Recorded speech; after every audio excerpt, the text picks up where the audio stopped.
Para sa mga bagong naligaw dito sa ating YouTube channel, ako nga pala si Sai TV. Gumagawa tayo ng mga videos dito para hindi kayo mauto sa larangan ng printing business. At lalong-lalo na bare months na naman talaga ngayon at malapit na ang Kapaskuhan, and etong mga season na to, dito tayo usually nagkakaroon ng pera at 100% yung mga matatamon ninyo na mga bonus or 13th month ay gusto nyong ilaan kahit papano yung certain amount para maapagsimula kayo ng business. Sabihin na natin na hindi printing business, baka lang naman magustuhan nyo ang printing business mga tropa. Kaya naman ginagawa ko etong mga content natin para nga hindi kayo mauto. Anyway, eto yung vlogs natin ngayon. Isishare ko lang ulit sa inyo kung magkakano na yung presyo ng mga printer na possible na gamitin natin or yung mga printer talaga na dapat nakalaan sa mga business. Kasi may mga printer talaga na models or mga brand na hindi siya pwede or hindi siya usually ginagamit sa printing business. At kaya naman eto yung mga brand na medyo sabihin na natin na recommended natin kahit papano. So kaya nga natin to ginagawa again kasi sobrang daming nang bubudol dyan, mga nang uuto na sobrang dadaming subscribers at syempre hindi na kayo magpapak check. Ang ibig ko sabihin na kahit sabihin na natin na peke yung sinasabi nila, maniniwala kayo kasi nga sobrang dami nila na subscribers. Anyway, simulan na natin. Usually tumitingin ako or nagka-canvas tayo muna sa mga online store.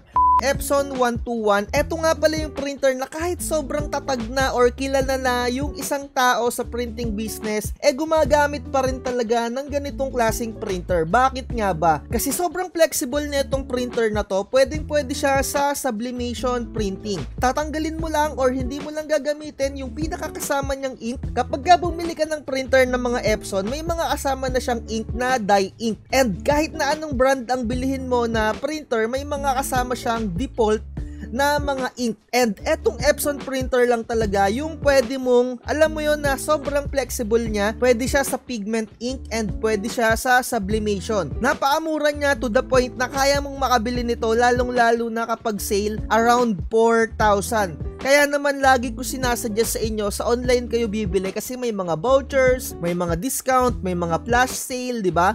And kung sa mga malls hindi kayo makakakuha ng vouchers. So ang presyo niya ngayon nasa standard pa rin, 5,780 yung pinakamura na nakikita ko dito. Or eto sabihin na natin na 5,770.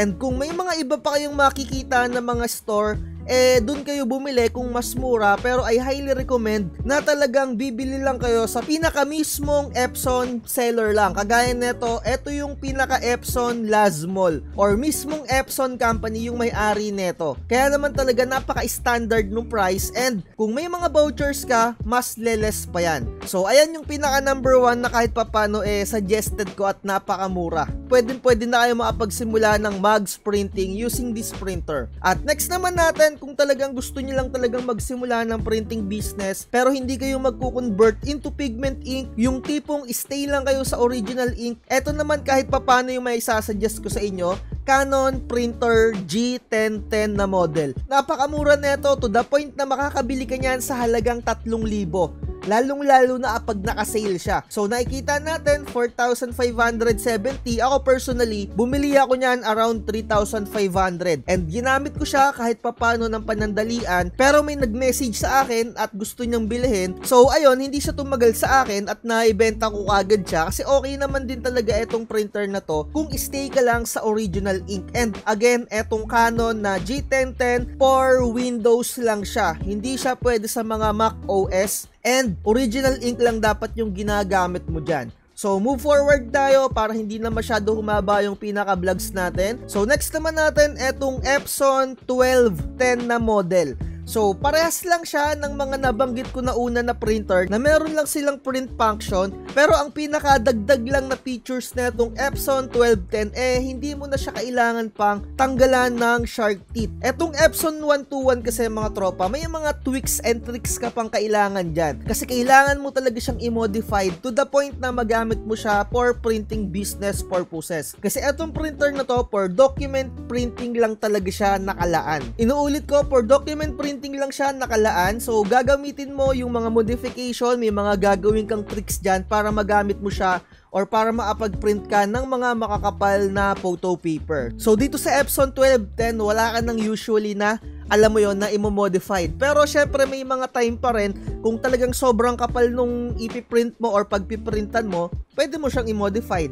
So far yung pinaka-presyo niya ngayon 8,300, pero before nakikita ko to around 6,000 to 7,000 lang to eh. Antayin nyo na magkaroon ng sale para kahit papano medyo bumaba yung pinaka-presyo niya. Next naman natin etong Epson 3210 na masasabi ko na napakagandang pang start talaga kung magsisimula kayo ng printing business. Sa totoo lang, medyo nagmahal na yung pinaka-presyo neto dahil yung standard pricing neto around 8,000 something lang siya. So ngayon, dahil sa in-demand yung printer na to and tumaas yung pinaka-presyo niya around 9,000 na, pero timingan nyo na naka-sale at etong printer na to ay 3-in-1 printer na siya. Meron siyang scan, meron siyang Xerox at syempre pwede siyang mag-print. Ang kinagandahan lang talaga nito yung kanyang specification na 3-in-1. Talagang ma-accommodate niya na kahit papano or goods na yan panimula, and pwede rin siya pang pigment. And kung sasabihin niyo kung gagamitin niyo siya for sublimation, mas I highly recommend eto yung gamitin niyo for sublimation printing, Epson 1210 or etong Epson 121. Etong Epson 3210 good for pigment ink na rin to. Papalitan mo lang yung pinaka ink niya nakasama, hindi mo lang yon gagamitin. So eto yung pinaka presyo niya. So kung meron kayong makikita sa market na mas mababa na presyo diyan sa Epson 3210, mapapansin niyo yung Epson 3218. Yung mga 8 yung dulo, halimbawa 1218, 3218, 5218, yung mga 8 yung dulo, usually ayan naman yung mga made in China na mga printer. Same company lang din yung may-ari niyan, yun nga lang sa China sila minanufactured. And usually alam naman natin kapag sa China ginawa, syempre medyo hindi natin sure yung quality niyan. Pero inuulit ko, same company pa rin yan, and yun nga lang yung mga 8 yung dulo sa China usually yan minanufactured or dun yan inassemble. Kaya mapapansin nyo, medyo mura yung presyo niya. So eto, isa sample natin, makikita ninyo dito Epson 3258. Kung ikukumpara natin yan dito sa Epson 3250, iisang model lang yan, literal. Yun nga lang, etong Epson 3258 sa China siya inassemble and inimport siya papunta dito sa atin sa Pilipinas. So 10,000 yung pinaka-presyo niya. So etong makikita naman natin na Epson 3250, usually kasi etong mga ganitong printer, it's either sa Thailand yan inassemble or dito sa Pilipinas. Kaya makikita natin medyo may kamahalan siya, kasi nga eto yung parang pinaka-international na version. And yung mga China, syempre China version yun, 'di ba? So kayo, ano yung pipiliin ninyo? Para sa akin, no, mas recommended ko yung ordinary, yung mga ganito 3250, kasi syempre etong mga pang China hindi natin alam kung compatible yung mga parts niyan. May mga pagkakaiba pa rin yan, syempre sa mga model, pero yung mga ibang parts halos magkakaparehas pa rin. Yun lang gusto kong i-share sa inyo dahil meron na akong vlogs at i-share ko na sa inyo yung tungkol sa mga detalye na ganyan, yung mga 3218, yung mga 8 yung dulo. So panoorin nyo na lang yon. So price check natin ng Epson 3250, 10,650 yung pinakamura or etong 10,499. So ano nga bang pinagkaiba ng Epson 3250 sa 3210? Etong 3250, same lang siya as 3210 pero meron siyang added features na Wi-Fi. So kung ang gamit nyo lang cellphone, pwede nyo na itong magamit, 'di ba? Kung wala kayong computer. Pero kung papasukin nyo ang printing business, mas recommended ko na meron kayong computer na kahit na napakababa lang ng specs, pwede na yan panimula. So inuulit ko, halos pare-parehas lang yung mga specs ng mga nababanggit ko na printer. Habang dumadagdag yung pinaka-presyo niya, may mga dumadagdag din na mga features. Kagaya na ito, meron siyang Wi-Fi. So next naman natin, kung medyo may budget ka kahit paano, etong printer na to ang gamit ko ngayon so far, Epson 5290. Although medyo pricey siya, pero goods na siya kasi meron na siyang photocopy na hanggang legal. Kasi mga tropa, etong mga printer na to 3210, 3250, hanggang A4 lang yung pinaka-glass bed scanner niya. Although pares lang din etong 5290 yung pinaka-glass bed scanner niya hanggang A4, yun nga lang meron naman din siyang added features na ADF. Yung nakikita ninyo dyan sa pinakataas, Ito, yung may papel na ganyan, pwede dyan mag-photocopy kapag ka long yung ipo-photocopy ninyo. Yun lang talaga yung kinagandahan nito. At syempre, meron na rin siyang wifi. Kung wala kayong computer, pwede na to. Ako personally, nabili ko lang siya around 11,000 sa Silicon Valley na store dito sa Lazada kung hindi ako nagkakamali. Yun talaga, natsambahan ko lang na 11,000 kaya naman dinrab ko na talaga yung opportunity na yon.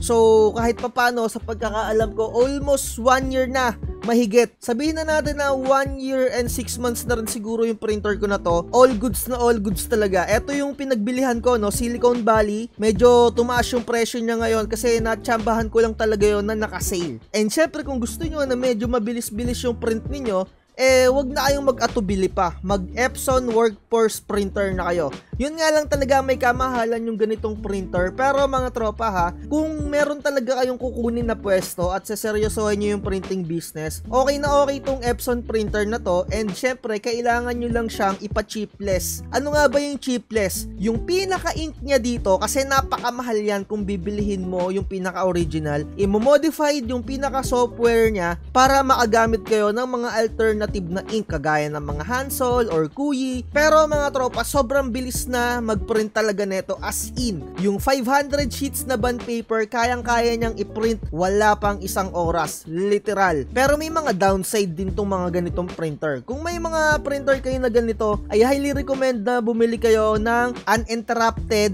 na power supply or yung mga UPS kung tinatawag, mga tropa. Halimbawa, magkaroon ng brownout dyan sa location ninyo, yung pinaka-power nag-i-store pa rin dun sa pinagsasaksakan ng printer na to. Kasi napakamahal ng maintenance niyan kapag nasira yung pinaka-board niyan. Kaya kailangan meron kayong UPS. Yun lang talaga. And syempre, bukod dito sa printer na to, kailangan mong maglaan ng around 3,000 to 5,000 para ma-chipless mo siya. Pero after nun, wala ka ng iba pang gagawin kundi magprint at humanap ng customer.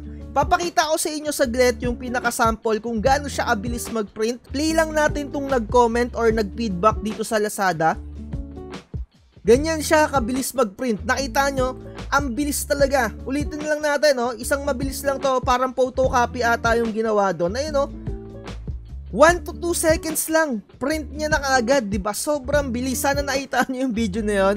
Anyway, mga tropa, yung pinaka Epson Workforce 5890 na yan, hanggang A4 lang din yung pinaka glass bed niya. Pero napakaganda kasi nung kanyang ADF na tinatawag. Di hamak na mas matibay yung kanyang dito na part. Kasi eto personal experience ko, etong 5290. Madalas talaga siyang nagloloko when it comes sa ADF. Minsan hindi niya kinakain or minsan nagugusot kahit na diretso yung papel. Etong printer kasi na to na 5290, kailangan bond paper lang talaga, 70 to 80 GSM lang yung inilalagay ninyo sa ADF niya. Kapag lumagpas doon sa 80 GSM, nagkakaroon ng problema. When it comes naman dito sa Workforce printer, matibay talaga to.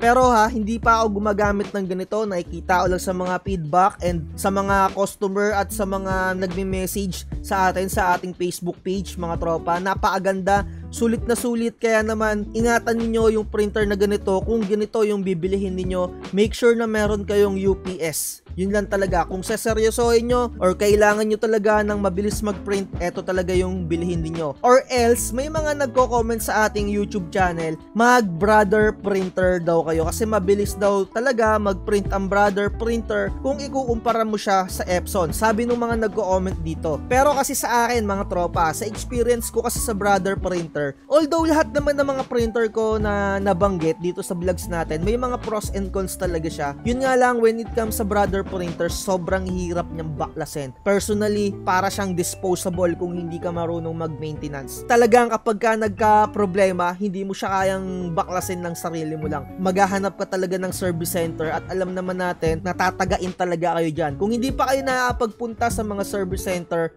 hindi nyo pa alam yung mga galawan dyan, akala nyo tutulungan kayo ng mga yan. Sobrang bihira ng mga service center na tutulungan talaga kayo. Ilang beses na ako nagpunta sa mga service center, hindi lang sa mga printer or sa mga cellphone, ayan, sa mga laptop, sa mga rep, ayan, mga leche ang mga yan. mas maganda pa na magpunta kayo sa marurunong talaga ng mga technician, yung hindi pagpapraktisan yung inyong mga printer or yung inyong mga equipment. Yun lang talaga yung mararecommend ko. Wag ninyong alam nyo na asahan yung mga service center na yan. Sinusumpa kayo mga service center na yan. Lalong-lalo na yung Nokia service center, lintik yan. Buti nga na lugmok din yung Nokia na yan Kasi yung mga service center nila, mandurugas. Pinapalitan talaga nila yung pinaka-parts. Shoutout sa SM Mega Mall na service center ng Nokia dati. Sobrang tagal naman na panahon na yun. Talagang pinalitan kasi yung cellphone ng AirPod ko nun. Alam mo yung ayos yung pinaka-cellphone ng AirPod ko. Tapos pagkabalik, sira na. Talagang pinagkadiskitahan kung sino man yung Poncio Pilato na technician dati dun sa Nokia na Mega Mall. Shoutout sa'yo. Sana natulog ka ng mahimbing sa mga pandurugas na ginagawa ninyo. Pero salamat din sa mga technician talaga na legit at hindi mga mandurugas. Pero sa mga mandurugas talaga na technician, good luck na lang talaga sa inyo. Yun lang, mag-ingat kayo mga tropa sa mga mandurugas na technician. Kaya naman, lagi ko kayong sinasabi na research is the key at lagi ko rin sinasabi na wag magpapauto. Like, share, and subscribe. Bye-bye. Huwag kang magpapauto, mag-isip ka sa pilian. Sa laro ng buhay, dama ang tampuhan. Di lahat ng nagpa-hype, siguradong totoo. Sariling landas, hanapin mo sa mundo.